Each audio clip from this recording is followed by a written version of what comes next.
আসসালামু আলাইকুম। কি অবস্থা সবার? আশা করি সবাই ভালো আছেন। রাজীবটোর ইউটিউব চ্যানেলে সবাইকে স্বাগতম। এখন আমাদের সামনে যে ভাইজার গ্লাসটা দেখতেছেন, এটা হচ্ছে 4V ওল্ড মডেলের যে ভাইজার গ্লাস, মানে 200-এর ভাইজার গ্লাস। এটা ওল্ড মডেলে ইজিলিভাবে লাগানো যায়, বাট রিফ্রেশের যে ভাইজার গ্লাসটা সেটা এখনও বেরোয় নাই। আজকে আমরা এই ভাইজার গ্লাসটা রিফ্রেশ মডেলে লাগাবো। কিভাবে লাগাইতে হয় কিছুক্ষণের জন্য সাথে থাকুন।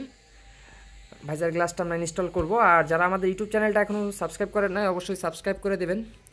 চলুন দেখে আসা যাক কীভাবে লাগাইতে হয় ভাইজার গ্লাসটি।